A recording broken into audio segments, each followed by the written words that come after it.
As you know, we took care of the hospital, including personnel, the 2,500 beds that we built just recently at Javits, including personnel. And we opened it up to COVID. And that's something that we also did in Louisiana, and we're doing it in Dallas. So we have a lot of not only hospitals being built, but now we're manning the hospitals because states are, in many cases, unable to get additional people to work. It's just an incredible situation. There's never been anything like this. One of the most important issues in battling this pandemic is coordinating the delivery of the crucial supplies throughout the nation based upon the most accurate information available.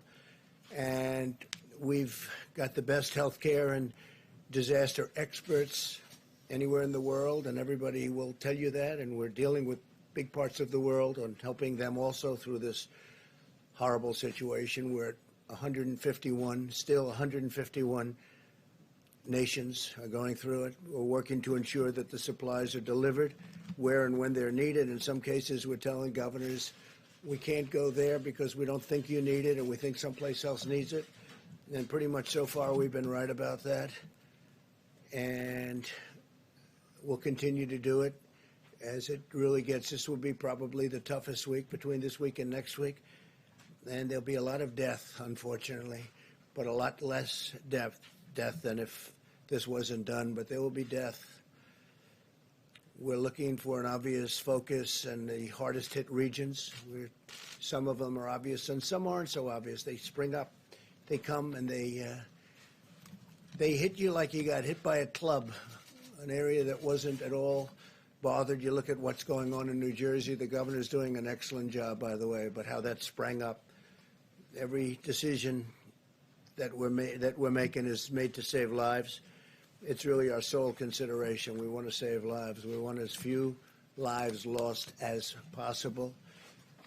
It's therefore critical that certain media outlets stop spreading false rumors and creating fear and even panic with the public.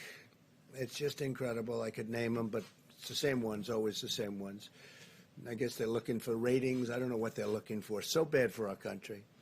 And so bad, the people understand it. You look at the levels and approval ratings, and they're the lowest they've ever been for media. It's so bad for our country, so bad for the world. You got to put it together for a little while, get this over with, and then go back to your fake news. During a national emergency, it's just essential that the federal decision makers cut through the fog of confusion in order to follow the facts and the science. Many hospital administrators that we've been in touch with, even in the really hot spots, you know what they are communicating directly with us that their level of supplies are meeting essential needs. And at the current time, they're really thrilled to be where they are.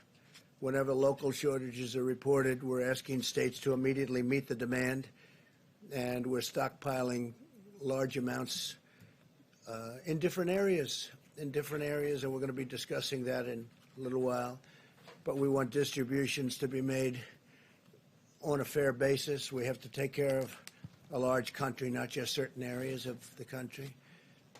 But no matter where, we've been there, and we've been there very strongly. I want to thank FEMA. I want to thank the Army Corps of Engineers. I want to thank our military for what they're doing. And we're going to be adding a tremendous amount of military to help supplement the states. Thousands of soldiers, thousands of medical workers, professionals, nurses, doctors. And it'll be a large number. We'll be telling them over the next very short period where they're going.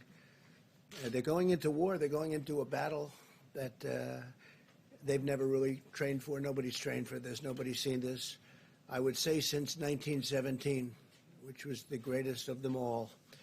The greatest of this type of battle, probably the greatest of them all, right? 1917. Up to 100 million people were killed.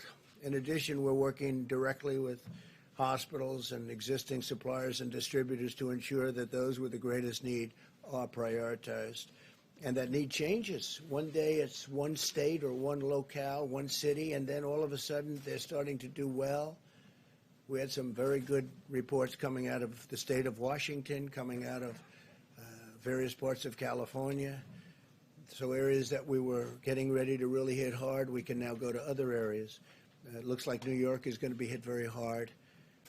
And Louisiana is just amazing the way it just spread up. And everyone's doing a good job, but they're going to be hit hard.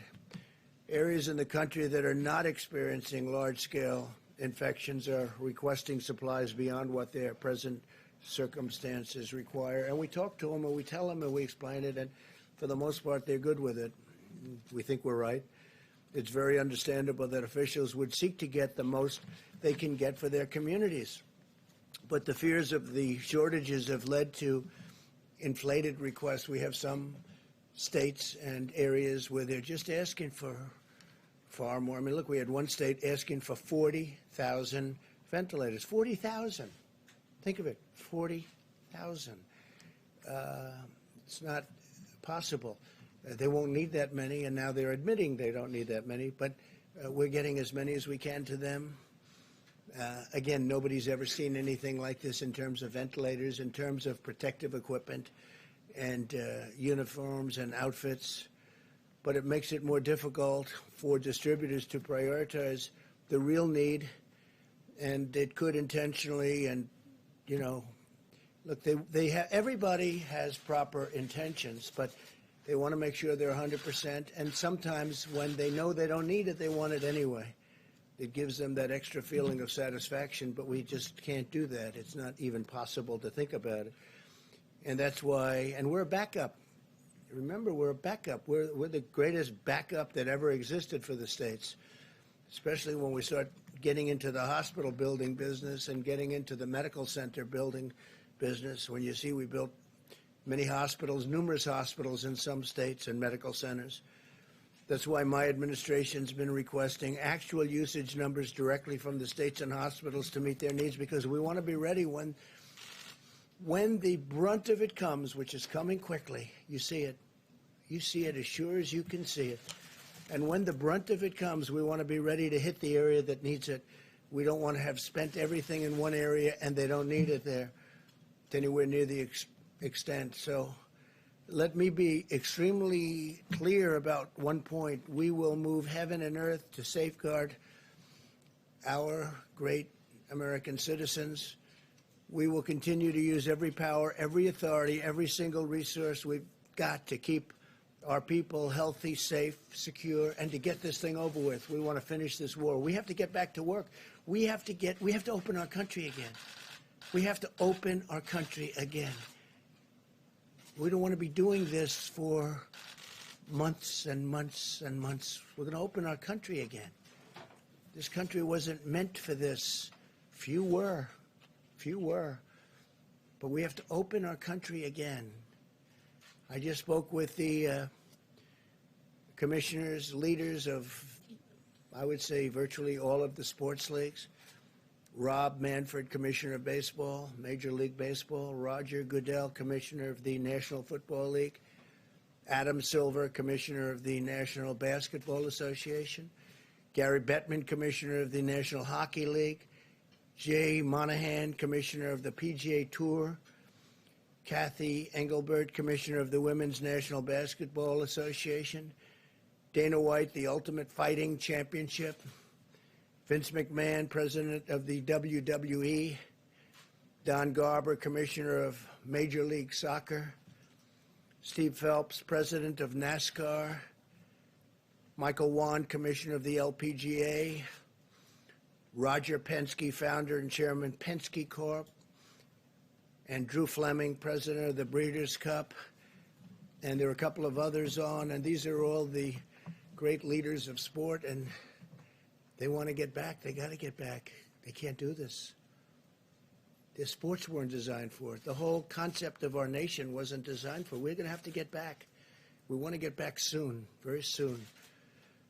For example, and I have to say, we're using the Defense Production Act very powerfully. in some times directly, in many cases indirectly. Just the threat of it's usually enough. But FEMA and HHS have ordered 180 million. Think of that, 180 million. Who ever heard of 180 million N95 masks? And we're working now with 3M to see whether or not that all works out, but we want them to help our country. And I think it's going to be okay. We're going to soon let you know. But we need the masks. We don't want other people getting it. That's why we're instituting a lot of Defense Production Act. You could call it retaliations, because that's what it is. It's a retaliation. If people don't give us what we need for our people, we're going to be very tough, and we've been very tough. Usually we don't have to use it, but we've used it plenty. It's turning out more and more, unfortunately, and it works very well.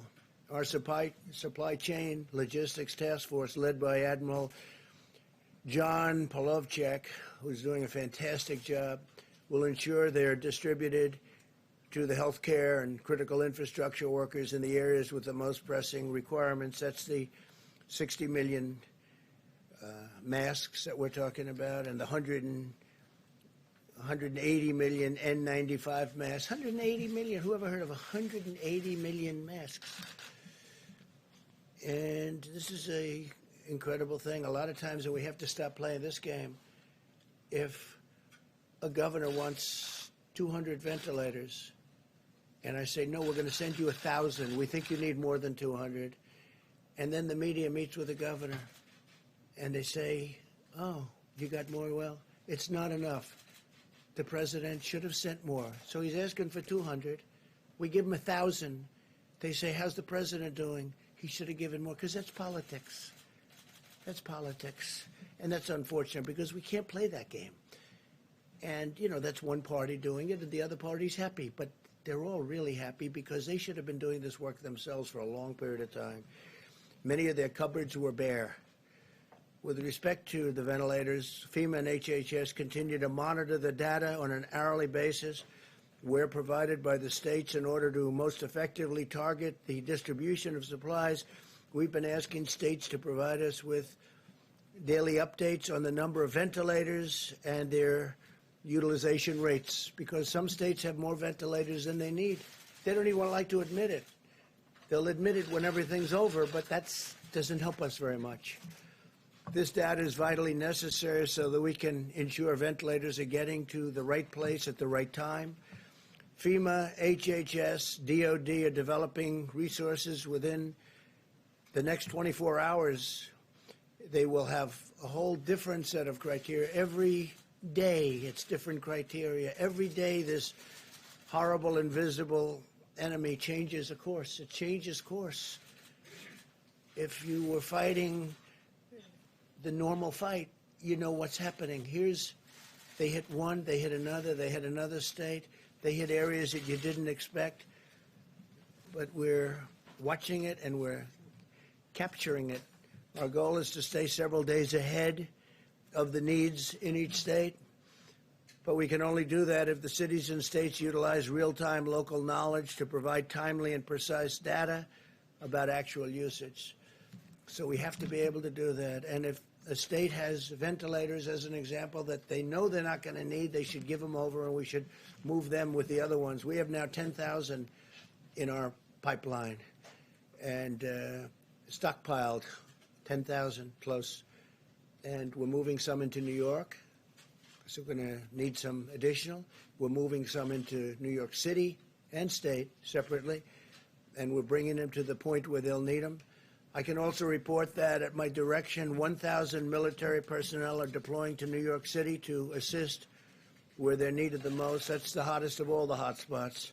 New Jersey is right there. It's right next to it. And I don't know if that's overflow, but New Jersey's, it's a great state, and it's a crowded state also, where you have people on top of people. It's always tough, but we're bringing some of the ventilators. We got some for New Jersey just yesterday, and we're going to bring them some more, including doctors. We're getting doctors, nurses, respiratory specialists, and other support workers. These are from the military. We're taking people now out of our military We've been doing it, but now we're doing it on a larger basis, and I want to thank Secretary of Defense Esper, who will detail some of what we're doing tomorrow and Monday. As the situation in Washington State continues to stabilize, we're returning a 300-bed federal medical station to a different location, so where we need it, and we appreciate that. They won't be needing it, and we appreciate them letting us know we're going to move it to a different location. It was already built. Many governors initially made large requests for federal support for their states in anticipation of a greater number of cases, but the residents of Washington State have done a really good job of following the federal distancing guidelines. They really have. I'm also pleased to report that Oregon will be spending and sending. They're spending a lot of money because they really did stockpile well, and they're also sending 140 ventilators directly to New York, which we appreciate. And I want to thank the Vice President for the great work he's doing every day dealing with our nation's governors.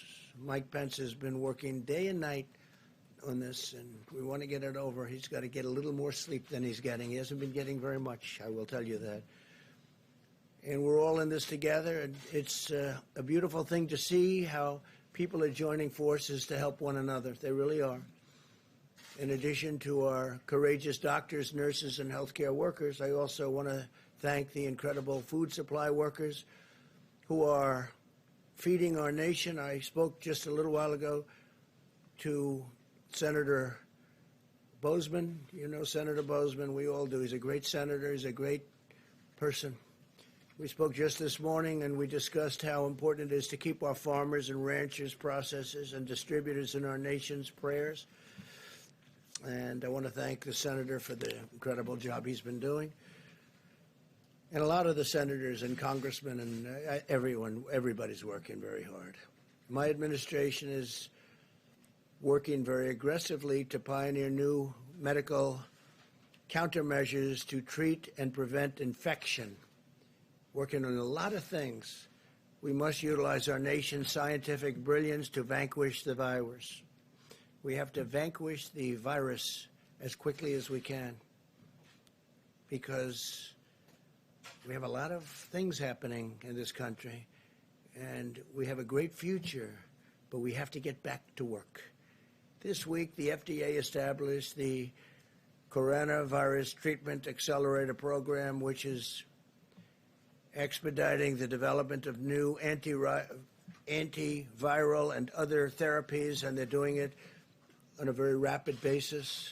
And I think we're having some very good results, so we'll tell you about that. HHS continues to speed the development of therapies derived from human blood that have the potential to lessen the severity or shorten the length of the illness. And as you know, last Saturday, the FDA also gave emergency authorization for hydroxychloroquine, and the hydroxychloroquine is I hope it's going to be a very important answer. We're having some very good things happening with it, and we're going to be distributing it through the Strategic National Stockpile. It's going into the Strategic National Stockpile to treat certain patients, and we have millions and millions of doses of it, 29 million to be exact. In addition to that, we're making it, and we're also getting it from various other locations and countries. In one case, I called Prime Minister Modi of India this morning. They make large amounts of hydroxychloroquine, very large amounts, frankly. And I said they had a hold because, you know, they have 1.5 billion people, and they think a lot of it. And I said I'd appreciate if they would release the amounts that we ordered, and they are giving it serious consideration. But they do India makes a lot of it. But we have already 29 million, if you look, I mean, that's a big number, 29 million doses. And we've got millions of doses that are being made here, and many millions of doses that are made elsewhere that are being shipped here, and it will be arriving. We're just hearing really positive stories, and we're continuing to collect the data, but I'll just speak for myself. It's been out for a long time. It's a malaria drug. It's also a drug for lupus. And there's a study out that people with lupus aren't catching this horrible virus. They're not affected so much by it. Now, maybe that's correct. Maybe it's false. You're going to have to check it out. But there's a lot of very positive things happening with that. That's a game changer if that's the case. Obviously, we continue to work on the vaccines, but the vaccines have to be down the road by probably 14, 15, 16 months. We're doing great on the vaccines. I think Johnson & Johnson is leading, seems to be leading in terms of the studies, but we'll see what happens. But I feel good about that, but that's down the road. But tremendous promise with what's just been mentioned. In addition to that, Gilead Sciences has initiated a phase 3. That's down the line, meaning clinical studies of the drug remdesivir. Now, it's approximately 1,000 patients, which is a pretty good study. Other drugs are also being studied in patients. And this week, Oracle, great company, donated a new web portal. Larry Ellison, amazing guy, and platform to the government to gather real-time data on how patients are responding to the various new treatments. And they have a very sophisticated site, and we'll be learning a lot from Oracle, and thank you to them. We're also spending economic dollars like you wouldn't believe and speeding economic relief to American workers, families, and businesses. Yesterday, the Small Business Administration launched the Paycheck Protection Program to help employees keep paying their workers. In 24 hours, the Small Business Administration and over 1,200 lending partners processed over 28,000 loans. It's so far ahead of schedule, and billions of dollars. It's worked out incredibly well, and I want to thank Bank of America and J.P. Morgan Chase and a lot of the big banks that have been involved, and a lot of the community banks. Community banks have really jumped on it, and it's so far going way ahead of schedule. The SBA also clarified that faith-based organizations, including houses of worship, are eligible for the Paycheck Protection Program. That's great, as well as the Economic Injury Disaster Loan Program that you're familiar with, on the same terms as every other applicant. If we run out of funding for the Employee Retention Program, I will immediately ask Congress for more money. This is money that's really going directly to the people that need it, the small businesses that need it, and the workers that need it. Finally, because when we open, we want to open strong with businesses that are going. Remember, we had the greatest economy in the world, and then one day we were told we got to shut it down, stop it, tell everyone to stay home because of this horrible virus, and we did that. And we did the right thing, but now we have to open. We have to open our country. Finally, I can report that as of today, the State Department has successfully coordinated the safe return of more than 40,000 Americans stuck abroad on over 400 flights from 75 countries. Many of those countries were terrific in helping us, and I appreciate that very much. Some of them I had to call the leaders of the country, most of whom I know. And once I did, they snapped like you wouldn't believe. They really helped us great. So I appreciate that. So we brought back 40,000 Americans who were literally stuck in some countries with no chance of getting out. We got them back. 400 flights, 75 countries. Think of that. And those countries in almost every instance had a big problem with the virus. I want to thank the American people, most of all, for the selfless sacrifices that they're making for our nation. I know it's not pleasant, although some people have said they've gotten to know their family better, and they love their family more than ever. And that's a beautiful thing. They've actually gotten to know them. They were in the same house with their family for a long time. I guess it can also work the other way, perhaps, but we don't want to talk about that. And I want to encourage everyone to keep following our guidelines on slowing the spread. Sustaining this war effort is, and that's what it is a war effort. is the patriotic duty of every citizen. While we may be more physically distant for a time, we're closer together in the heart and in the spirit. And through this great national unity is happening. We're having a great unity developing that a lot of people didn't think would be possible to develop like this. And we will conquer the disease and restore our nation to its full and glorious might. We're doing really well, and I'm very proud of everybody out there. We're very proud of you. It's something that nobody could have ever projected. It's been over 100 years that a thing like this has happened. And the problem with this one is the contagion. It's so contagious. Nobody's ever seen anything like that, where it's so contagious. You can be feet away and just talking to somebody and catch it. You can catch it. You know how long it can live on surfaces. So things that nobody even thought of, the level of contagion. So we're getting there. We're going to make sure that it's over soon. And just keep going. It's not going to be long. And thank you very much. And with that, I'd like to ask Dr. Hahn to speak. And he's been doing yeoman's work at the FDA. Thank you very much, Doctor. Thank you. Thank you. Thank you, Mr. President. I'm going to speak about hydroxychloroquine and the efforts around that. Just to preface, I'd like to echo what the President said about the American people and the resiliency and the just terrific work. Mitigation is such an important part of our fight against the COVID-19 virus. Last week, as the President said, we issued an emergency use authorization to allow the donated hydroxychloroquine to come into the country and enter the general circulation. We are prioritizing this drug to come in for clinical trials, also into general use for physicians, because as you know, physicians, based upon their interaction with the patients, their assessment of the risks and benefits, can write a prescription for hydroxychloroquine if they think it's appropriate for the patient. Being a physician, we do this all the time, and that assessment needs to be done between a patient and a doctor. And then the third portion is we wanted to make sure that these drugs were in the circulation, in the supply chain, so that people who have them or need them for the other indications, lupus, rheumatoid arthritis, had them available. So that was the purpose of the emergency use authorization. One other thing I'd like to mention is that we on Friday stood up a formal convalescent plasma program. We have a great deal of enthusiasm for that. There are some reports that this is of benefit to patients in other countries who have had the COVID-19 virus. And what this means is taking plasma from patients who've had the virus and who have recovered and transferring the immunity, the immunoglobulins, if you will, the immunity from that person to someone who's sick.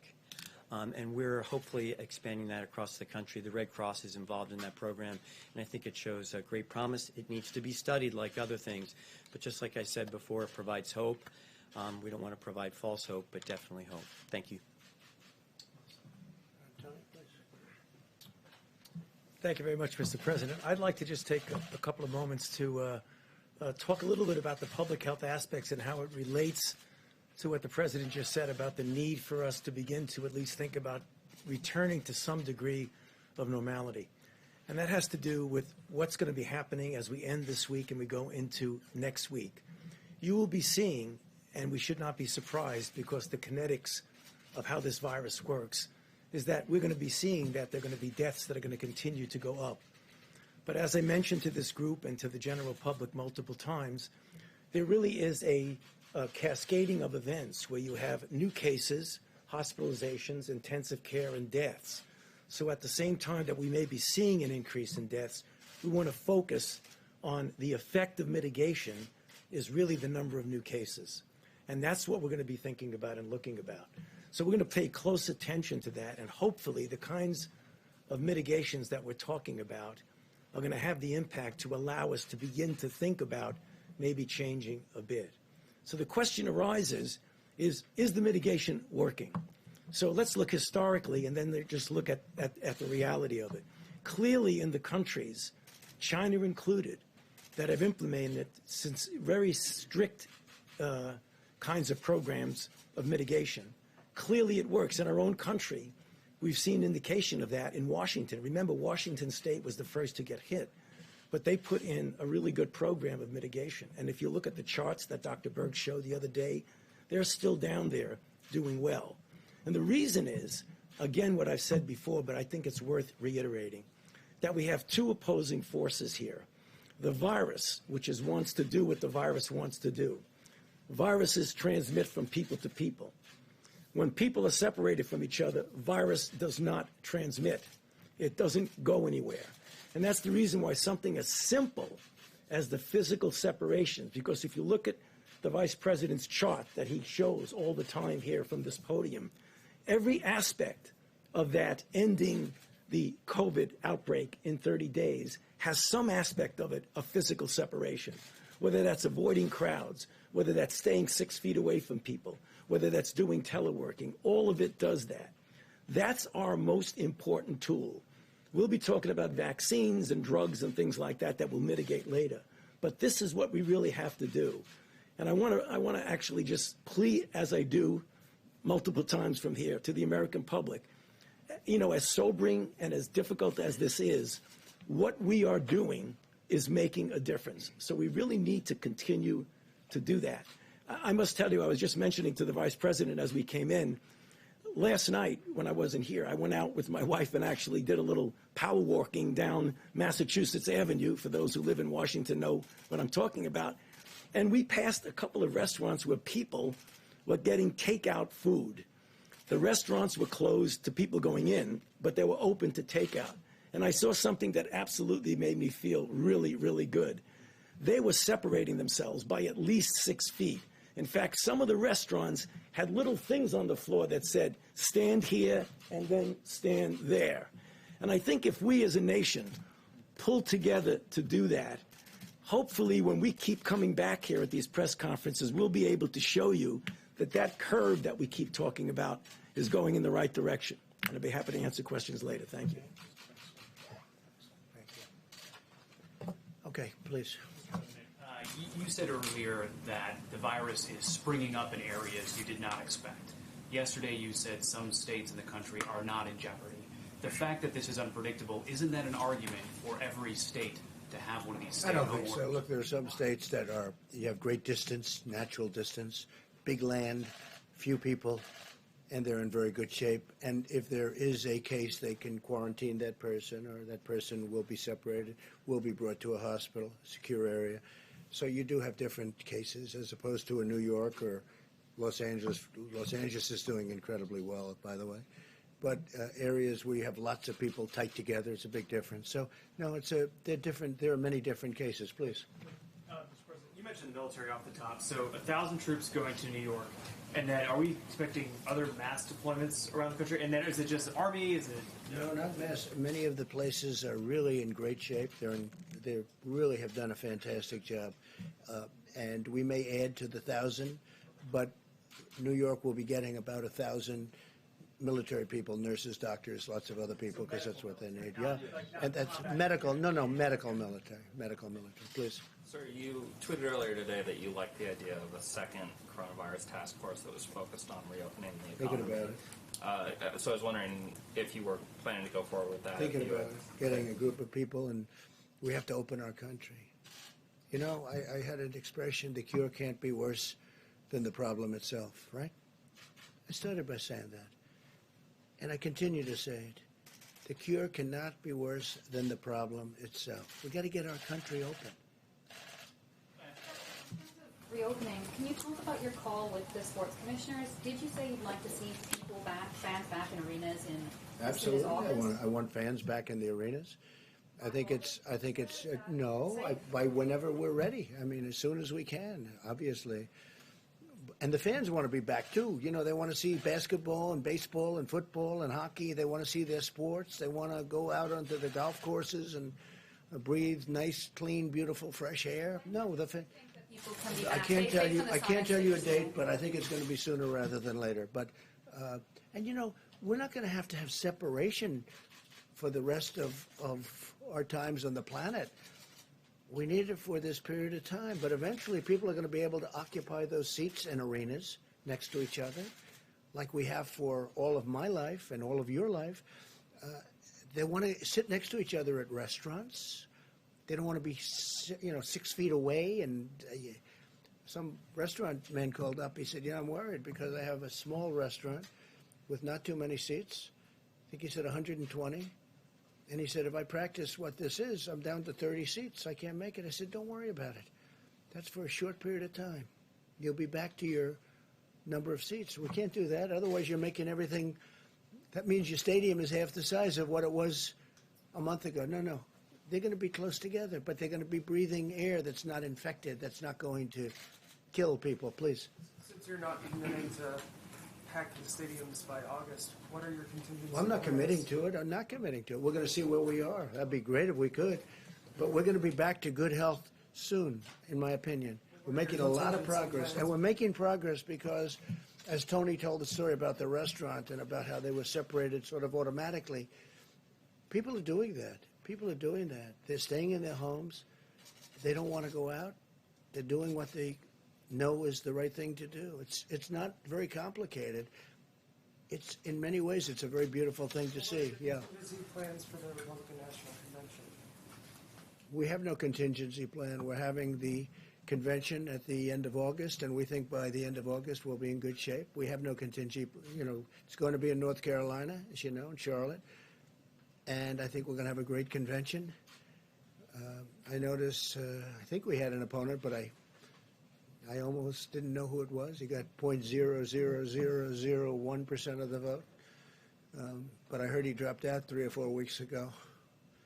I'm not sure. Maybe you could tell me. That's the kind of opponent I had. And hopefully we have another one just like that in Joe. This weekend, lawmakers are working on the next round of relief packages. What was not in the stimulus package that you signed last week that you would like to see in phase 4? Well, I think we're going to need more money for the small businesses. It's been working out so well. It's been so efficient. The banks have been doing an incredible job. I think we're going to need more money there. I think. We'll see. But based on the first couple of days, it's been incredible. I think that restaurants and entertainment, that would include sports leagues, all forms of entertainment, go back to the original, where they get tax deductibility for what they're doing, and for people come in and buy tickets or go out for meals, and corporations can then send people into these restaurants who are going to have a hard time otherwise opening, in my opinion, and that could be the same for the sports leagues. So we want to see for entertainment and for restaurants deductibility so that corporations can take a deduction. They'll send their executives, they'll send people there, and they get a deduction. That is something that will really bring life back to the restaurants. I think make them hotter than before. They used to have it. And when they ended it, it was really never the same. It was never the same. Yeah, please. Mr. President, you just said that you want to see as few lives lost as possible in this pandemic. But there are still 8 governors, all Republicans, who have refused to issue these statewide stay-at-home orders. Your own experts, including Dr. Fauci, have said stay-at-home orders are the most effective way to stop the spread of this virus. So why not do everything possible and urge those governors right now to do that? We have a thing called the Constitution, which I cherish, number one. Number 2, those governors, I know every one of them, they're doing a great job. They're being very, very successful in what they're doing. And as you know, I want the governors to be running things. Now, in some cases, we'll supersede. But in this case, it's not. You think they should? I'm not asking if you I think it depends. But It depends on the individual state that you're talking about. But they're doing very well, and they're doing a magnificent job in running their states. Well, South Carolina has 1,700 cases right now of coronavirus. Utah has 1,255. I mean, are these not states that you think should have No, those I think stay-at-home they're doing a orders great in place? job. Well, that's a very small number relative to population. It's larger than some states that do have stay-at-home orders Okay, already in place. it's up to the. If I saw something wrong, if I saw a massive breakout, of which that's not, I would come down very hard. But Isn't the key in this pandemic getting ahead of those numbers, though? no, not in that case. But in the case, I know the states you're talking about. By the way, I think you're up to 92% is covered. 92% of the country is covered. And from a constitutional standpoint, they made the difference. They called the shots. Yes, Jeff, go ahead. Mr. President, just a question about messaging. You and the others here are saying people need to continue following the mitigation efforts, but you're also saying again, the cure must not be worse than the problem. Which is it? No, I'm just saying we have to get this country open, Jeff. It has to get open. This country was not designed to be closed. So we have the greatest we've ever had, and then we're paying people to stay home? Think of it. We're paying people not to go to work. How about that? How does that play? And they want to go to work, by the way. They don't want money. This country is great. But we're paying people. We have to get back to work. That's what I'm saying. Go ahead, please. Mr. President, this is off topic. It's about the announcement from last night. It's a yes or no question. Not that we expect the answer to be yes or no. But wasn't Michael Atkinson doing the job of the Inspector General of the intelligence community, the job he was supposed to do when he simply took the whistleblower complaint to Congress and what hadn't been taken previously? Wasn't he doing the job that he was supposed to do, that American taxpayers were paying him to do? And why did you decide to terminate? I thought he did a terrible job. Absolutely terrible. He took a whistleblower report, which turned out to be a fake report. It was fake. It was totally wrong. It was about my conversation with the president of Ukraine. He took a fake report and he brought it to Congress with an emergency, okay? Not a big Trump fan, that I can tell you. Instead of saying, and we offered this to him, no, we will take the conversation where fortunately we had a transcript. If we didn't have a transcript with the kind of deception and dishonesty that were practiced by the Democrats, I might not be standing here right now, okay? Fortunately, we had a transcript, and it was a perfect transcript because even the lieutenant colonel admitted it was correct. Okay, wait a minute. You asked a question. So he took this whistleblower, and I keep saying, where's the whistleblower, right? And why was the whistleblower allowed to do this? Why was he allowed to be, you call it fraudulent or incorrect transcript? So we offered this IG. I don't know him. I don't think I ever met him. He never even came in to see me. How can you do that without seeing the person? He never came in to see me, never requested to see me. He took this terrible, inaccurate whistleblower report, right? And he brought it to Congress. We offered to have him see my exact conversation. It was all about the conversation, by the way. That was the whole thing. It was about the conversation, right? And then after he saw it, he must have said, wow, because as I've said it many times, and it drives you people crazy, it was a perfect conversation. So instead of going and saying, gee, this is a terrible thing he said about the president's conversation. Well, it was a fraud. I didn't say that. And by the way, you have the whistleblower. Where's the informer, right? And here's another question. Remember, before I gave the transcript, in other words, before I revealed the real conversation, where's the second whistleblower? Remember the second wait. There was going to be a second whistleblower. But after I gave the conversation, he just went away. He miraculously went away. Where's the informer? Because there was going to be this informer. Maybe Schiff was the informer. You ever think of that? He's a corrupt guy. He's a corrupt politician. So listen, I say this. Where's the informer? Remember, the informer was coming forward. But I gave. Because, see, I did one thing that surprised everybody. This gentleman right here said, boy, that was a shocker. I revealed the conversation. I got approval from Ukraine because I didn't want to do it without their approval. And they said, absolutely, you did nothing wrong. By the way, President of Ukraine, foreign minister, said he did nothing wrong. And over that, with 196-0 vote by the Republicans, not one dissenting Republican vote, dishonest Democrats impeached a president of the United States. That man is a disgrace to IGs. All right, let's go next, please. He's a total disgrace. Did you run by your decision to dismiss the Inspector General by Senator? Okay, we'll get off this because people want to talk about what we're talking about. But let me just tell you something. That's my decision. I have the absolute right. Even the fake news last night said he has the absolute right to do it. But ask him, why didn't you go and see the actual conversation? There was no rush. He said, oh, we have to rush it. He even said it was politically biased. He actually said that. The report could have been, you know who the whistleblower is, and so do you, and so does everybody in this room, and so do I. Everybody knows, but they give this whistleblower a status that he doesn't deserve. He's a fake whistleblower. And frankly, somebody ought to sue his ass off. All right, it's enough of the whistleblower. Go ahead, please. The governor of New York today said that he is still desperate for ventilators and that he has accepted 1,000 of them from the Chinese government. Are you concerned that... What he didn't say is, okay, let me tell you what he didn't say. Two very good friends of mine brought him those whistleblower, brought him those ventilators, right? Two very good friends of mine. They brought them. If you'd like their name, I'll give you their name. But should states and No, but cities have the to governor rely didn't on mention China that. and Russia It came to supply? through the Chinese, the country of China. But they were given by two friends of mine. But he didn't tell you that. Now, the governor also, you'll see when you read the letter, the governor also asked for 40,000. 40,000. He wanted 40,000 ventilators. Now, the governor, as you know, had a chance to get 16,000 a few years ago. He decided not to get that. The state of New York has asked for help. I've given him 4 hospitals, 4 medical centers. Then I gave him an additional hospital. Then I gave him military people to operate the hospital. They were not supposed to be COVID hospitals. The ship is not. Interesting thing happened with the ship. People aren't in accidents because there's nobody driving. There's nobody taking motorcycle rides down the West Side Highway at 100 miles an hour. People are away. So people aren't being injured. Now they're asking whether or not we could open up the ship for COVID. We have given the governor of New York more than anybody has ever been given in a long time. I'll just say, I was going to say in history, but in a long time. And I think he's happy. But I think that, because I watched what he said today, and it was fine. I wouldn't say gracious. It wasn't gracious. It was okay. I must tell you, Gavin Newsom has been gracious.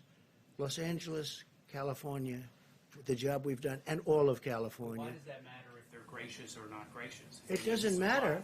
It doesn't matter. But I think when we've given as much as we've given to New York, somebody should say nice. I'll tell you who's been very nice. Mayor de Blasio has been very nice. He understands what we've given him. We brought him some more ventilators, too, yesterday. But nobody has been given like New York. And I know he appreciates it. He just can't quite get the words out, but that's okay. When he says that he needs 40,000. Please, go ahead. Come back to Dr. Fauci's comments on... To which one? Dr. Fauci's comments on mitigation. On the reproductive value of the virus, the WHO had it at, I think, 2 to 2.6. Others had it a percentage point or 2 higher. Do we have a new number now based on those mitigation techniques? Have we managed to bring it down? Well, Deb, I think maybe you should answer that, right? Dr. Birx, please. Yeah, sure. Go ahead. You know, it's an excellent question, and it's why all of the modelers, and I really want to thank them again, they're reevaluating all of their models in light of the level of the impact of the mitigation. Remember, none of us had really been through this before. So when we modeled school closures and distancing and staying at home and all of these pieces, that had never really come into the model before. They're working on that very diligently now. Of course, just to be clear, we won't know how valid the models are until we move all the way through the epidemic. What we're triangulating right now, and instead of working on R naught, we're looking at testing and triangulating testing, test positive cases, hospitalizations, ICUs, and of course, the recoveries, because that's also very important to us. I think it's very important that the American people know that there are equal number of states with less than 5% positives despite high levels of testing. So there are states that are mitigating and making this work. There are also the states that you know of, the 18 states that have the larger outbreaks, and we're watching them very carefully, triangulating for them all of the information to ensure that clients who come to the hospital are cared for. And then there's states in the middle that we're trying to figure out, are they changing or not? Each of those states and each of those epidemics within those states may have a different R value. And that is what we're trying to figure out, and it's very variable on each of these factors. But the bottom line is, and I think going into this weekend, it's really important for the American people to know this, Spain and Italy are moving through this. They are seeing their number of cases drop. They're seeing the number of people in hospitals drop. We are about, on our models and on the actual data, about 12 days behind them. At the same time, we see in the United States really good case studies of the impact at Washington State, of California, and then a series of smaller states where we're trying to learn from them how to do surveillance And with these new HHS Abbott ID Now kits, and I just want to thank Admiral Giroir for getting them out, being able to look at testing in a more comprehensive way so we can be doing surveillance and mitigation simultaneously so we can answer that very question. It's going to be very difficult to answer at this moment across the United States because each metro cluster is on a different pathway as they move through the epidemic. And I think we just really ought to emphasize through, because we see Italy, we see Spain moving through, and we hope to be in that same position. At the same time, as the president said, he's concerned about every single person that is succumbing to this virus. We all are. And that's why we're making sure that in this triangulation, they're tracking minute by minute. When we say FEMA and HHS is tracking minute by minute the ventilator, hospital, and ICU bed need, that's exactly what's happening. And also being flexible and responsive. To have DOD take 1,000 healthcare providers out of their medical corps is a very big deal. I was in the medical corps for 29 years. We never did that. So this is saying we respect and understand the importance and value of the American lives and doing that. But the R values will be variable by state. Can I just follow up? A week ago we were talking about a county by county. Before I do that, you had breaking news last night. You know that, you saw that, where I think the probable presidential candidate for the Democrats will be Joe Biden. And he agreed that I was correct when I stopped people from China very early, very, very early, from coming into our country. And Dr. Fauci said that was a very big moment because it would be a much different picture we have right now had we allowed thousands and thousands of people from a specific area, I don't have to go into it, from China, to come in highly infected. It would have been a very different thing. The other thing, so I appreciate the fact that he did, because I was called xenophobic, racist, I was called many things when I did that very early. And I got a lot of credit for it in the Federalist, because the Federalist covered the whole journey. And they said Trump was, I didn't speak to the author, respected author. They said Trump was right at every single move. And on top of that, he was going through a fake impeachment, a hoax. I was going through a hoax when I made the decision. And that does take a little time, and certainly a little thinking time. But I appreciated the fact that Joe Biden announced last night that he now agrees that I was correct. You saw the report come out that I was correct when I stopped people from China coming in at a very early date. President, can we talk about the Captain Crozier of the USS? Which one? What? Captain Crozier, who was removed. Captain who was removed as the commander of the USS Roosevelt. I don't know if you saw the videos of sailors cheering for him as he left.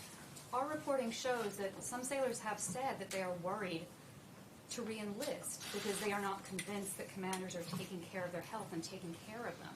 Yeah. What do you say to them? Well, I don't know much about it. I can only tell you this. Here we have one of the greatest ships in the world, nuclear aircraft carrier, incredible ship with thousands and thousands of people.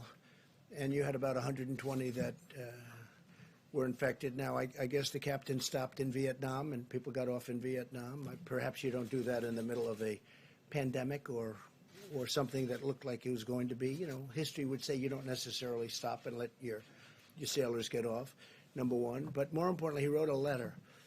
The letter was a 5-page letter from a captain. And the letter was all over the place. That's not appropriate. I don't think that's appropriate. And these are tough people. These are tough, strong people. I thought it looked terrible, to be honest with you. Now, they made their decision. I didn't make the decision. Secretary of Defense was involved, and a lot of people were involved. I thought it was terrible what he did. To write a letter? I mean, this isn't a class on literature. This is a captain of a massive ship that's nuclear-powered. And he shouldn't be talking that way in a letter. He could call and ask and suggest. But he stopped in Vietnam. A lot of people got off the boat. They came back, and they had infection. And I thought it was inappropriate for the captain of a ship to do. I don't want to comment as to whether or not, but I agree with their decision 100%. In the back, please.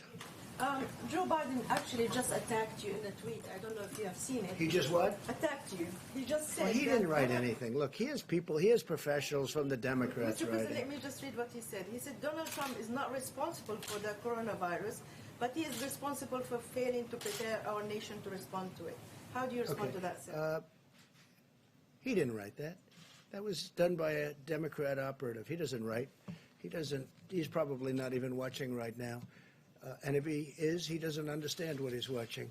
But just so you understand, it was very nice what they wrote out. I don't know, you know, they released it at a strange time, you know, sort of a strange time to release something like that. But he admitted I was right.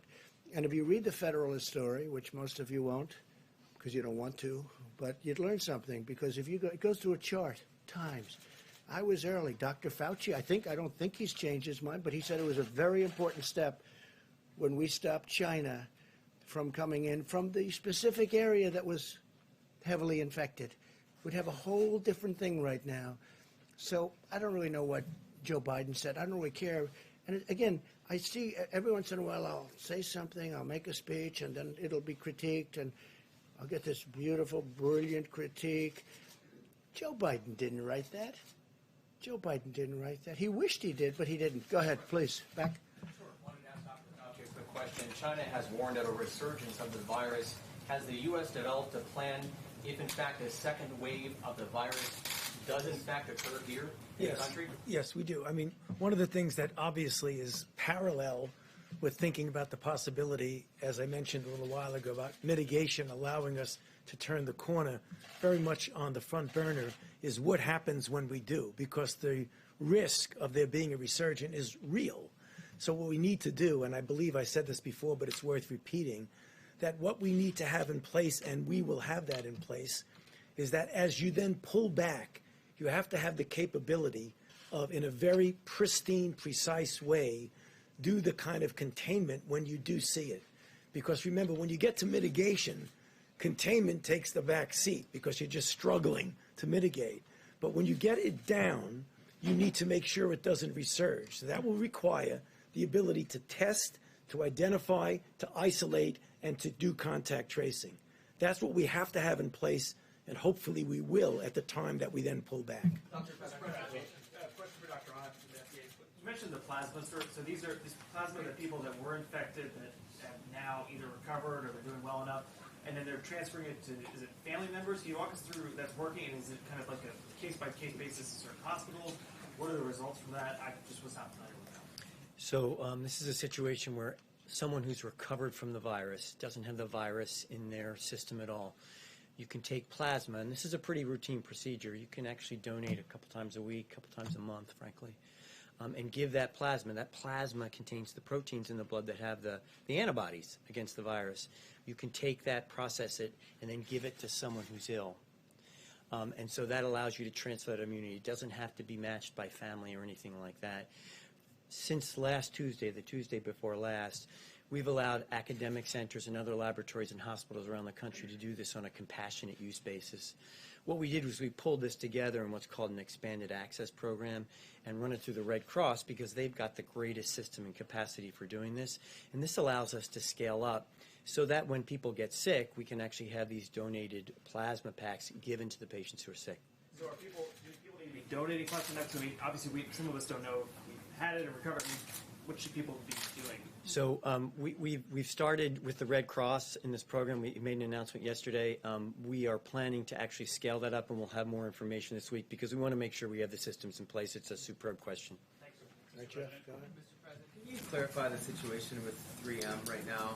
Germany said that it was an act of piracy, that 200,000 masks were apparently diverted from Thailand to the United States instead of to Berlin. Is that a miscommunication? Did that actually happen? And should 3M be fulfilling contracts? We're very disappointed in 3M. They should be taking care of our country, and they can sell to others, but they should be taking care of our country. The people that have dealt with them have dealt successfully with many companies over the last month. They don't like the way 3M has treated our country. They don't, frankly, like the representatives of 3M. And no act of you said piracy, right? Piracy? For German. There's been no act of piracy. Now, there's been no act of piracy. It's the opposite. 3M has not treated our country well.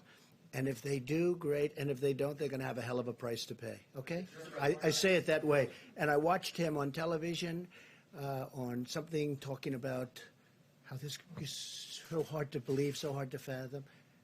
They ought to get their act together, because I got involved and I looked at what happened, and they have not, 3M has not treated our country well. Just clarify about that German order. Go ahead, please. Was that converted, or was that not? We'll get you the information. I was wondering about what you're seeing as far as lupus patients in regards to coronavirus. I know the president mentioned this earlier, but what does the medicine say? What is the question? Is that what is the incidence of coronavirus? If you have lupus, do you have a greater chance of getting coronavirus? There's right now. This is being looked at in a natural history study. We don't have any definitive information to be able to make any comment at that. It's an obvious good question, because it might be a way for us to get some interesting and potentially important data as to the role of those medications. But that's something that is now being looked at, but we don't have any data to be able to say anything definitively. And I hope they use the hydroxychloroquine, and they can also do it with Z-Pak, subject to your doctor's approval and all of that. But I hope they use it, because I'll tell you what do you have to lose? In some cases, they're in bad shape. What do you have to lose? It's been out there for a long time, and I hope they use it. And they're going to look at with doctors, work with doctors, get what you have to get. But we have it stockpiled, and we have a lot of it, and we're getting more of it. And as I told you, I spoke to Prime Minister Modi. We're getting more of it, but we have a lot of it. And I hope they use it, because it's been used for a long time, and therefore it's passed the safety test. FDA has been terrific. Dr. Hahn, I appreciate it very much, too. But I've seen some results. Now, it's early, I guess. It's early, but they should look at the lupus thing. I don't know what it says, but there's a rumor out there that because it takes care of lupus very effectively, as I understand it, it's a drug that's used for lupus. So there's a study out there that says people that have lupus haven't been catching this virus. No, maybe it's true, maybe it's not. Why don't you investigate that?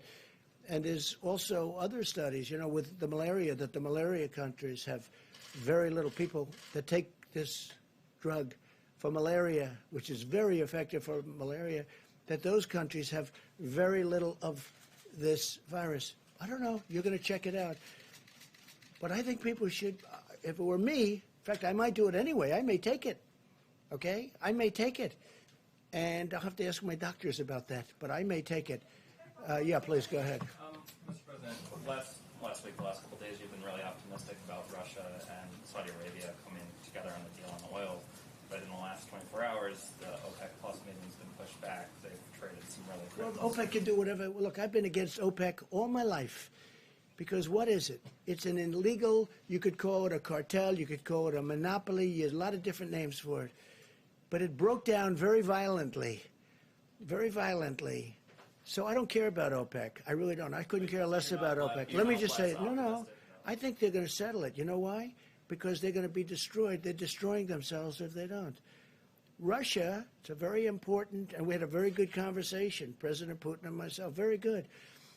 But Russia is a big part of their economic well-being is from oil. Well, oil is at a record low. Nobody's ever seen anything like it. It's actually lower than you even think. And it's to their advantage. Obviously, it's to Saudi Arabia's advantage. They told me they're discussing, Saudi Arabia went much further than that. He thinks that a deal is going to be made at 10 million barrels reduction, and maybe more than that. He actually indicated it would most likely be much more than that. So we'll see what happens. I mean, we're going to see what happens. But as far as OPEC is concerned, I mean, I was against OPEC for years and years because I thought it was very unfair to our country. The beautiful thing is we have built one of the great, one of the things we've done is created so much we produce. We're the #1 producer in the world right now. I don't like it for a different reason, because it's going to hurt a lot of jobs in our country, this price. It's going to hurt a lot of jobs. Now, with all of that being said, people are going to be paying 90 cents a gallon. Did you ever hear that? What's that, 1952 or something? All right? So from that standpoint, but you know what? I am a big believer in our great energy business, and we're going to take care of our energy business. And if I have to do tariffs on oil coming from outside, or if I have to do something to protect or thousands and tens of thousands of energy workers and our great companies that produce all these jobs, I'll do whatever I have to do. Okay, yeah, ma'am, go ahead. Yeah, you tweeted a little while ago about how sad it is for kids they don't have Little League right now. But I'm wondering if you're willing to share about your youngest son and how he's dealing with life and sheltering in place, not going to school, no sports. Well, he's a good athlete, and he loves soccer, and he's like everyone else. I mean, everything's shut down. He's in his room. He's happy, but he's not as happy as he could be. He'd like to be playing sports, barren. And let's see what happens. But we have to get back. We have to get back. Remember that. We have to get back, and we have to get back soon. Okay? On the jobs reports numbers. You guys ever stop? You want to keep going for a little while? Huh? I mean, do you ever stop? How many times you ask? And in many cases, it's the same. Actually, a lot of good questions. Go ahead. But keep going, yes? Yes, sir. So you're not going to blame me that I kept it going too long? People said, oh, he kept it. Every time you'll ask it. No, I mean, no, it's amazing. Tony, every hand went up. I thought we've gone through I think every single hand went up the last time. You know what it shows you? It shows you that you love what you do. Go ahead. We do love what we do. You do. No, you do. And some of you do it well. Not all of you. Go ahead. I'm not looking at you, by the way. So we did get the jobs reports numbers yesterday. Obviously, that's kind of a small portion because it's only the first half of March. Was there anything in there that was any sign of optimism? Obviously, we all saw the numbers, down in retail, down in hospitality. Was there anything that you said, okay, maybe with this virus we will see some sort of net gain? Look, the job numbers are what they are. We asked everybody to go home, don't work. So the numbers are going to be, astronomical. We understand that. I understood that. I know somebody said the numbers are meaningless, and then they took that to mean, jobs don't mean anything. And it was just another fake news story. It wasn't me that said it, by the way. It was a very smart person. But they meant it by saying it really is what, that's why I answer your question very carefully. The numbers are what they are. We know the numbers were going to be massive because we told everybody to go home and lock your door, essentially, right? Don't come to work. You can't come to work. Don't go outside. Don't breathe. Don't do anything. We got to open up our country. But I know that it's coming back. And in my opinion, it will come back very strong. There's a tremendous energy. There's a tremendous demand. And some good things have happened. I mean, I don't know. There's one habit that, as you know, most of you, a lot of you have covered me a long time before I did this. I was never a big believer in shaking hands. But I decided if you don't shake hands, you're not going to be winning a lot of contests. Right now, I'm not sure you have to shake hands anymore. A couple of people have told me, Deborah, you told me, that if we didn't shake hands, the incidence of flu's a big deal also. And that flu might be cut down in half. Who knew that shaking hands was such a bad thing? I felt it. I mean, I always felt it. And, I was never to a point where I can't shake somebody's hand. I knew people like that too, but there weren't too many of them. But when I ran for office, all of a sudden I'm shaking hundreds of hands. And if I don't, I wouldn't even be standing here. But I think that's a custom that maybe people don't have to. We have to get close together. We have to sit together at the stadiums. We have to sit next to each other and wrestle. All that stuff is going to happen. But I think the concept of shaking hands maybe is something that's going to be a little bit from the past. Let's see what happens. Maybe they'll go right back to shaking hands. My last question today, how about that? Good. Is there anything you want people to do to show their support, especially we have two doctors up there, to show their support for the medical community? Is there something that we've seen people clapping when nurses leave? We've seen a lot of that.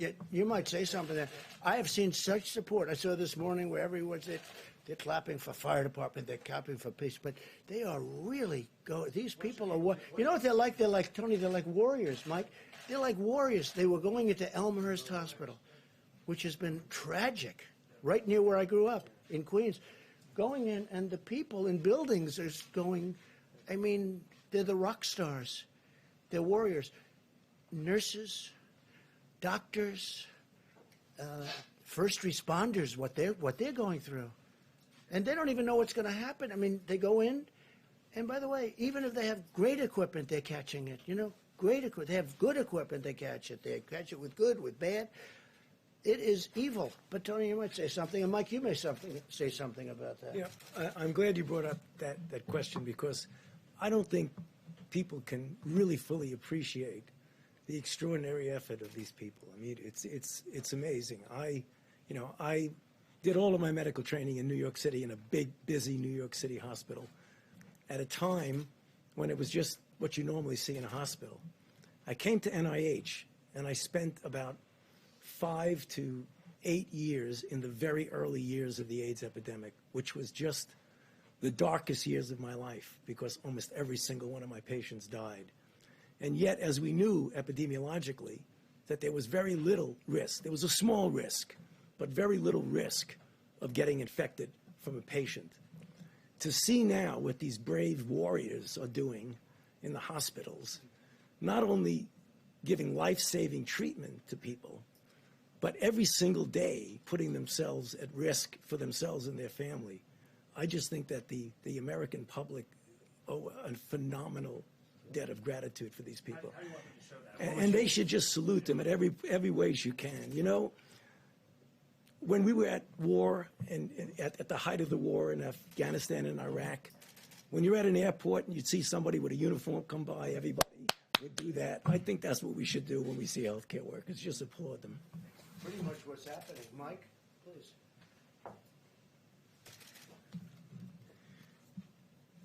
The stories are incredibly moving about what healthcare workers are doing every day. It's not just that they're going back into the hospital. In places like New York and New Jersey, earlier than that in Washington State and California where this first began. It's not just that they're providing care to people, but because of the nature of how contagious the coronavirus is, they're also supplementing for family. I mean, that's what gets to me. When I hear the stories that, understandably, in nursing homes and in hospitals, they're restricting visitors, then they should, to prevent the spread of the virus to be brought into the hospital or to be brought out. And so to hear the stories of healthcare workers who are holding up an iPhone while someone who's critically ill with the coronavirus may well be saying their last goodbyes to their family, and then to be there in those moments. I mean, our healthcare workers they're not just doctors and nurses today. They're supplementing for family, for people all across the country.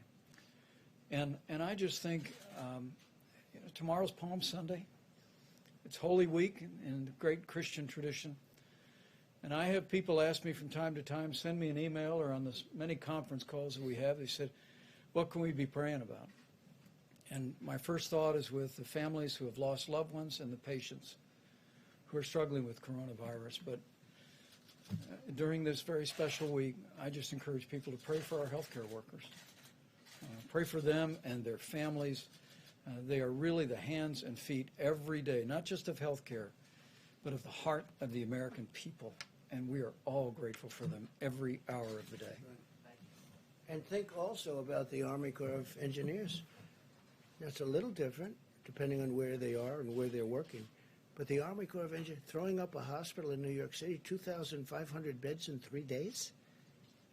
I mean, think of that. And FEMA, what they're doing. And the National Guard is now delivering for the states because the states were unable to we'd drop it at a big warehouse where we're told to drop it. And the states were unable, some of the states were unable to bring it from the warehouse to the site. So we got the National Guard to become a delivery service, if you can believe it, and they would bring it. And some of those sites were dangerous sites. They were very dangerous sites. Think of that. It's been amazing. It's been amazing. I just think I've never seen anything like it. I'm so proud of this country. And really, it's a world problem, and some countries in the world are just handling it so well. You know, again, I keep saying it's 151. That was as of 2-3 days ago. It's probably more. Some people said they didn't know there were that many countries. That's how big this is. And Mike said something else. So, yeah, Palm Sunday, tomorrow. Think of it. We're not going to churches on Palm Sunday. But think of next Sunday, Easter. And I brought it up before. I said, maybe we could allow special for churches.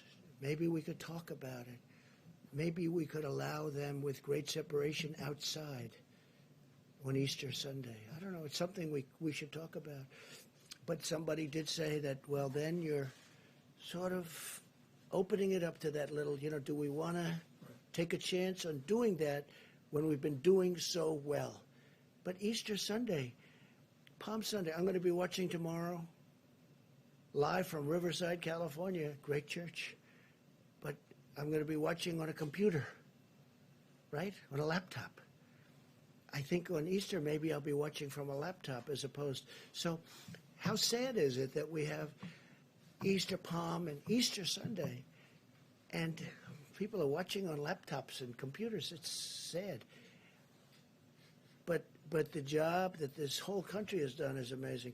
But I'll say this, our medical professionals, what they've done, because they walk into those hospitals, you see them putting on their gear and they're putting it on as they're walking through the front doors. And some of those people are going to die. They're going to die.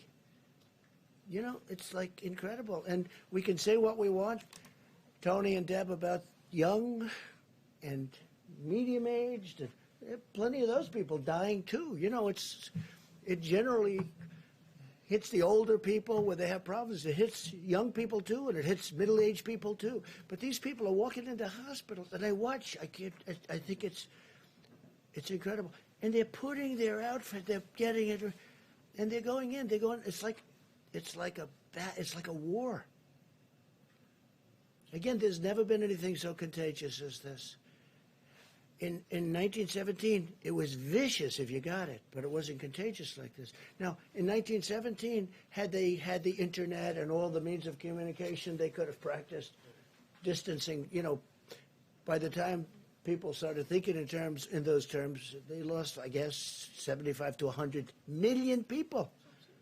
So that's modern, that's a modern day great thing that happened. Please. Yeah, just on antibodies. To what extent do you think that you can use antibody tests to determine who can go back to work and how? Well, I don't know. I'd rather leave that to the doctor. Doctor, do you have an answer to that? You think it'll be a tool? We think it'll be a tool to help us get people back to work. It'll be additional information because, as you know, if you have an antibody, that means you were exposed and have recovered from it. That, with the information about diagnosis, should help.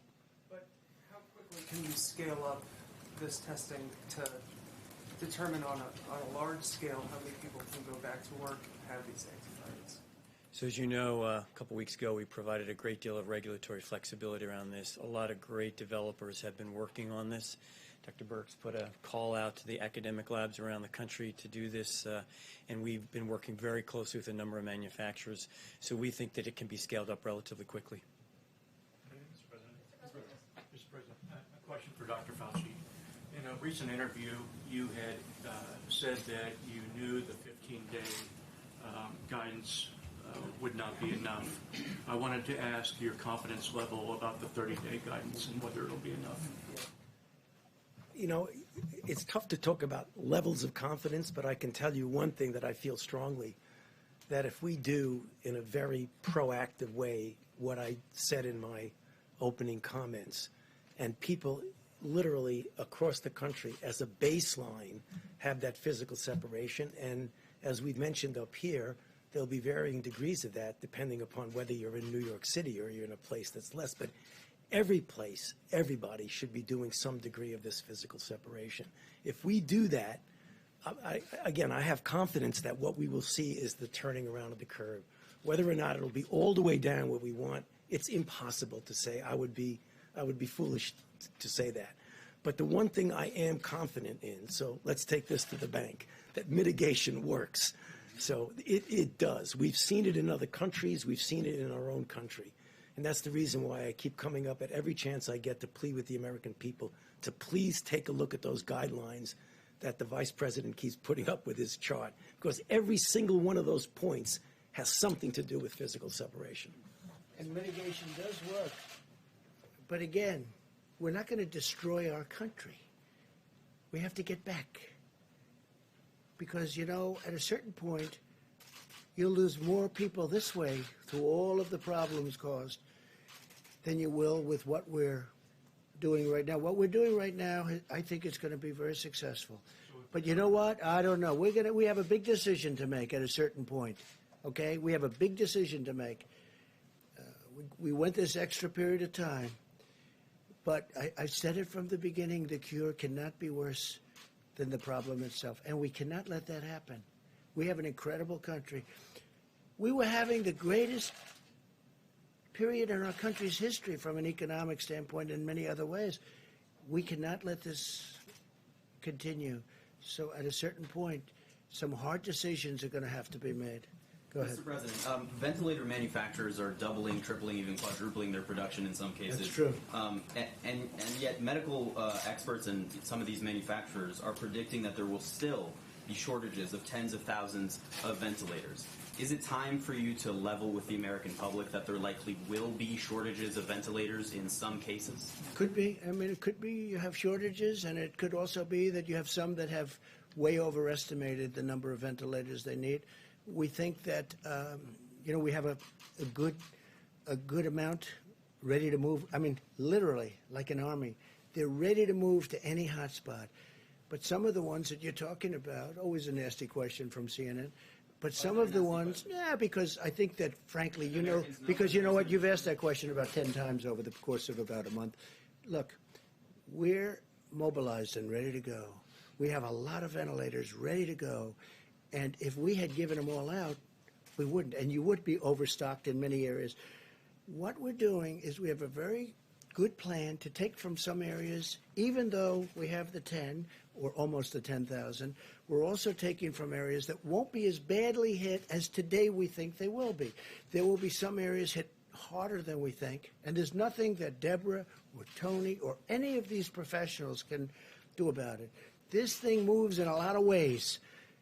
But what we're going to do is we are going to have, and you look at us compared to a lot of other countries, we're in much better shape. But these professionals have done an amazing job. Now, over the next week and 2 weeks, it's going to be a very, very deadly period, unfortunately.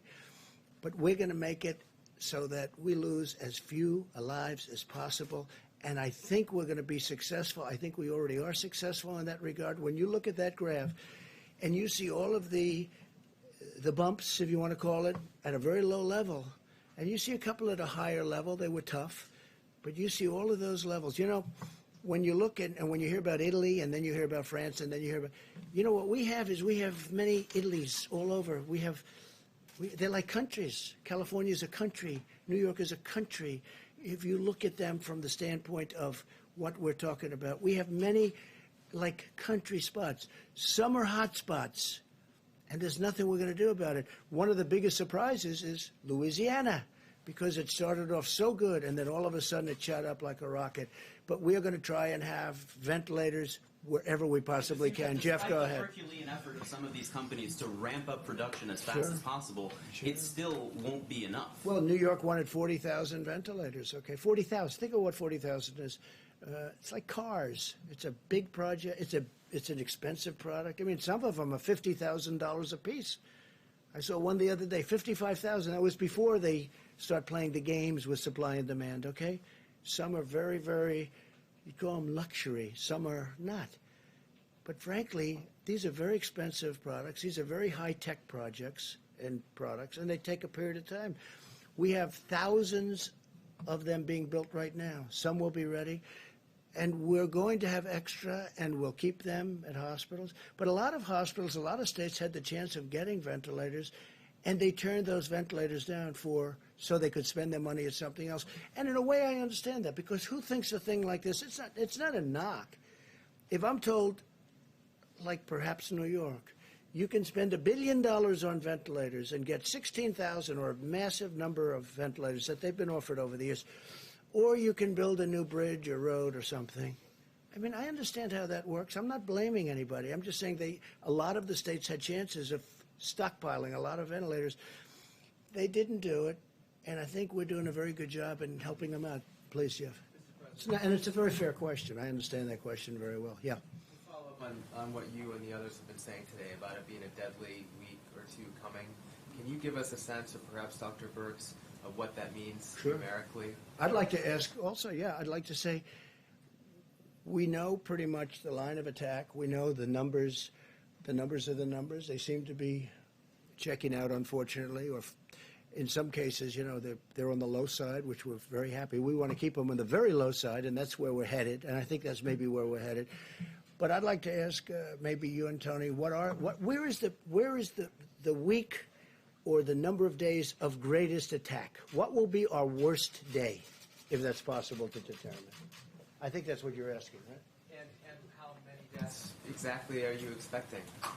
So as you can look in the places that are the most difficult hit right now, the Detroit area, the New York area, the Louisiana area, and we are doing it by the counties in those states because there are, mostly it's metro areas and the bedroom communities around those metro areas because people went to work and got exposed and came home and exposed other. If you look out in New York now, you see that it's in Long Island and it's out in Suffolk County and Nassau County. All of those counties, Wayne and Oakland, they're all on the upside of their curve of mortality. So when you get to the peak, you come down the other side. And when will that peak be? So by the predictions that are in that healthdata.org, they're predicting in those 3 hotspots, all of them hitting together in the next 6 to 7 days. Are you thinking tens of thousands of deaths in that period of time? You can go to the website. It's variable. Each one of those communities is different, but you know where New York is, how much their mortality has been, and what we're seeing today are the people who were infected 2 or 3 weeks ago. If mitigation in New York worked, and we believe it is working, the cases are going to start to go down, but the mortality will be a lag behind that because of the comorbidities and other conditions. So that's why all of the predictions are that this next week, and I think we said this last Sunday when we talked about the charts, and it's difficult to do. And we tried to prepare the American people to understand that you have to, as much as you go up, you have to come down the other side because coming down is a reflection of the cases that were coming in before. Would you rather not say a number? I'd rather not say a number, but the numbers are available if you go to the website. I mean, you can see that there's several hundreds per day in New York. And I think Governor Cuomo has talked about that increasing still into the 500, 600, 700 range a day. So, that's very concerning to us. We, again, applaud the healthcare workers who are doing every single thing humanly possible to save more lives. And we are ensuring on a ventilator by ventilator, day by day, to get them there so that we can say and we can be there when they need it. Because we are supposed to be that group that comes in after all of the resources are exhausted. And we really applaud what Oregon did. And we really applaud what the governor is doing about moving between the states, between the different counties to bring them to New York. Because that's what's needed today. A different place will be needed tomorrow. You mentioned, just to follow up on something apparently you said yesterday, that you had some concerns about Pennsylvania, Colorado, and Washington, D.C. Could you expand on that? We're watching them because they are starting to go on that upside of the curve.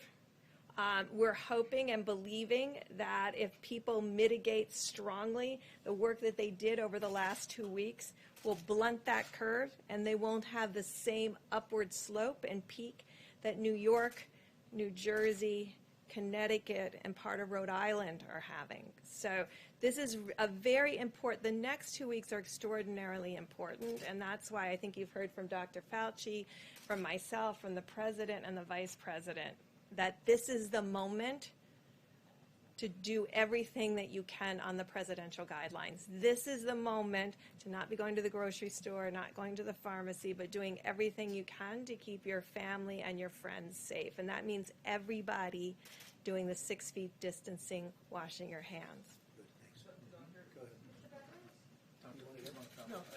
So, ditto to everything that Dr. Berg said, but also to emphasize why it's so important to do that because we're looking at 3 or 4 really key hotspots that are still going up. It's absolutely essential that the ones that are down at that lower level that Dr. Burke showed the other day, those communities where they're still going up, we've got to make sure we don't have multiple waves of peaks. That's going to be the answer to the question of when we can start pulling back. Because if you keep having multiple peaks and different waves, that's going to make it very difficult. We put your foot on the, no, exactly what I said just before, and I keep repeating. Just make sure everybody does at least the minimal amount of that physical separation. Because the virus has no place to go if you're physically separated. And one of the reasons that I keep talking about hydroxychloroquine is that the question that nobody ever asks, and the question that I most hate the answer to, is what happens if you do have a ventilator? What are your chances? And I just hope that hydroxychloroquine wins, coupled with perhaps the Z-Pack, as we call it, dependent totally on your doctors and the doctors there. Because you know the answer to that question. If you do have the ventilator, you know the answer to that question. And I hate giving the answer. So I don't want to get them there. I don't want to get them there. There's a possibility. And I say it. What do you have to lose? I'll say it again. What do you have to lose? Take it. I really think they should take it. But it's their choice. And it's their doctor's choice or the doctors in the hospital. But hydroxychloroquine, try it if you'd like. The other thing, if you have a heart condition, I understand, probably you stay away from the Z-Pack. But that's an antibiotic. It can clean out the lungs. The lungs are a point of attack for this horrible virus. But when you have a ventilator, don't ask the answer because I hate it. If you have it and it's working beautifully, I don't like the answer because it's not a very high percentage. So I want to keep them out of ventilators. I want to keep them, if this drug works, it will be not a game changer because that's not a nice enough term. It will be wonderful. It'll be so beautiful. It'll be a gift from heaven if it works. Because when people go into those ventilators, you know the answers, I know the answers, and I'm glad you don't write about it. Mike, please. Well, you've heard from the experts what our task force has heard. That it's going to be a difficult week for the American people. You will see testing increased around the country, and so cases are going to continue to rise across America. And before I give a few facts relevant to an earlier question about ventilators, let me add my voice to what the President just said and what all the physicians who've spoken has said. Even though we see the losses rising in the days ahead, do not be discouraged, because there is evidence across the country that Americans have been putting the social distancing and mitigation into practice, and it is making a difference. We are seeing it in the new cases that are being reported. Because remember,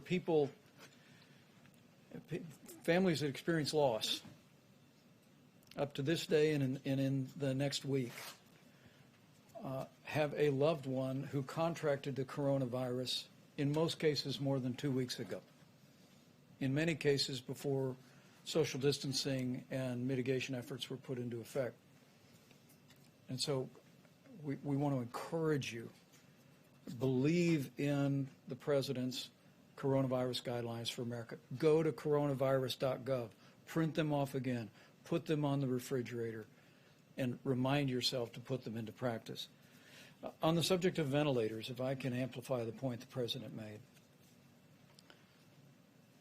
our team at FEMA is doing a remarkable job working with governors, state health officials, and local hospitals, particularly focused on our priority areas. We'll refer to the New York metro area, which includes New Jersey and Connecticut. We're focused on the New Orleans metro area in Louisiana. We're focusing on Detroit. We're focusing on Chicago. These are the areas where we see the significant rise in cases.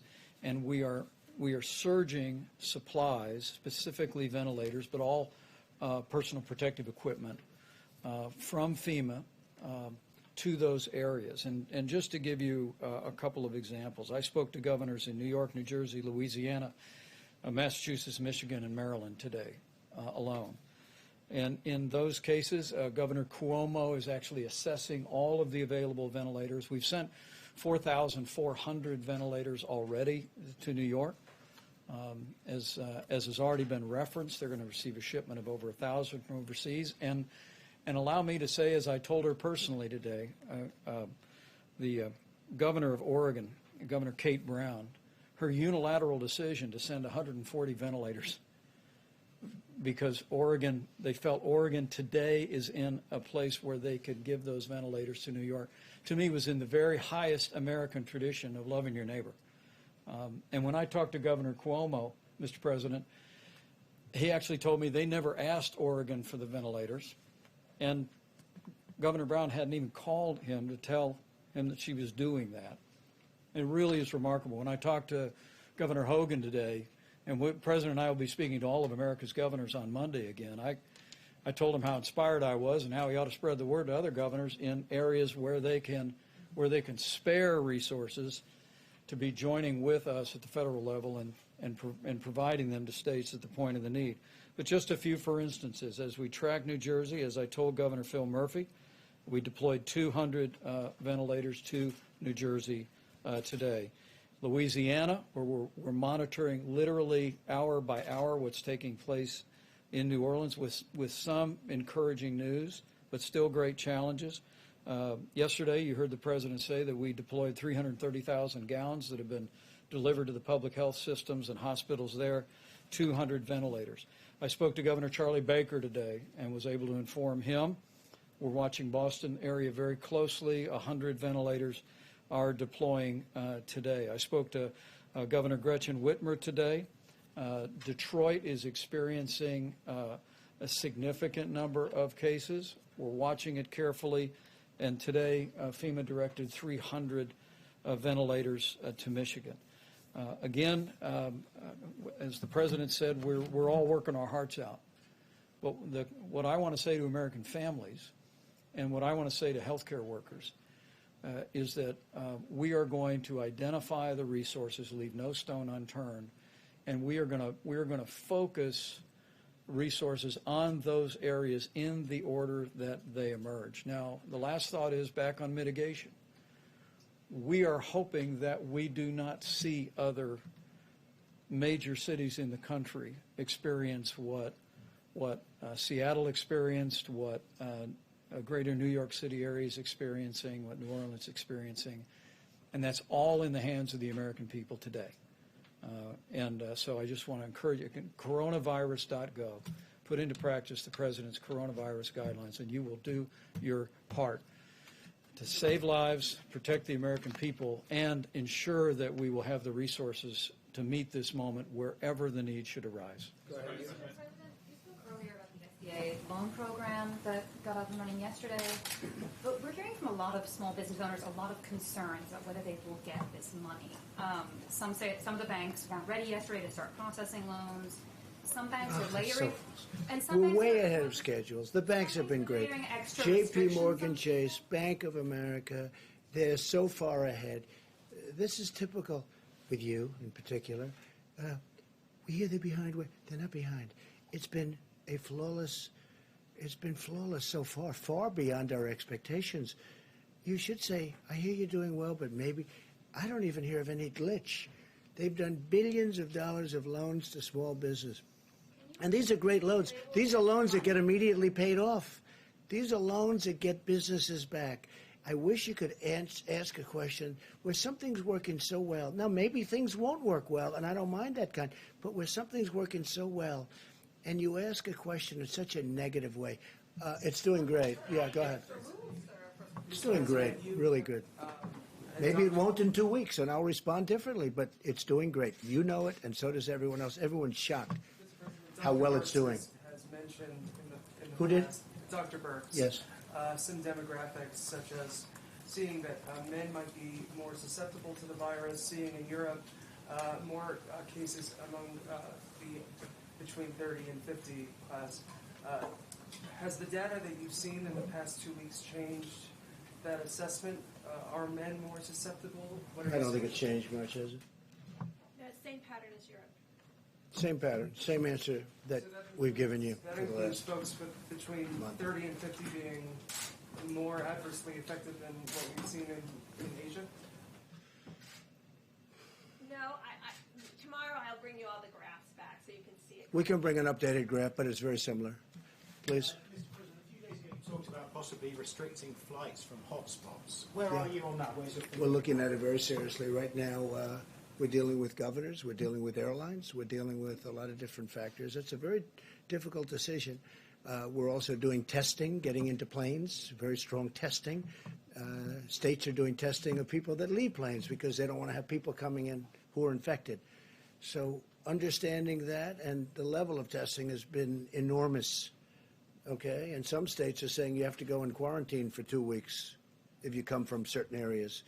So knowing that, we're working with the governors. Mr. President, what kind of test, when you say testing, do you mean domestic travel or people coming in from Both, outside the country? both. Some states are doing, when they land, they're doing very strong, very powerful testing. Please go ahead. Some airlines, sir, and they say they don't know what you're talking about. Okay, well, then you'll check up again. One last question on ventilators. Governments are doing it too, our government. Go ahead. One last question on ventilators. The governor of New York said that he received donation in ventilators from Jack Ma of Alibaba, which I think is your friend. Would you call on the business community to donate ventilators, not necessarily to New York, but other states like Louisiana? No, Michigan? Jack Ma is a friend of mine, and he's made it very possible to get about 1,000 ventilators from China. But that was from him and my other friend. It was really a gift, and we appreciate it very much. It was very nice of them. All right, I think we've had enough. We'll be seeing you very soon, and I'm sure that you know that all of us are going to be working very hard. We're working very hard. We are really coming up into a time that's going to be very horrendous. Probably a time like we haven't seen in this country, wouldn't you say? I mean, I don't think we've seen a time like this in the country, and we're getting to that point where it's going to really be some very bad numbers. We want to keep those numbers a lot lower than they would have been, and we will do that. We have tremendous talent working. We have tremendous people, and that includes governors. That includes everybody. Everybody's working. But unfortunately, we're getting to that time when the numbers are going to peak, and it's not going to be a good-looking situation. I really believe we probably have never seen anything like these kind of numbers, maybe during the war, during a World War I or II or something. But this is a war all unto itself, and it's a terrible thing. We will be seeing you soon. We'll keep you totally abreast. We're also going to be releasing new ventilator numbers because we have a lot of them coming and a lot of them going to different locations, and we appreciate it very much. Thank you. Thank you.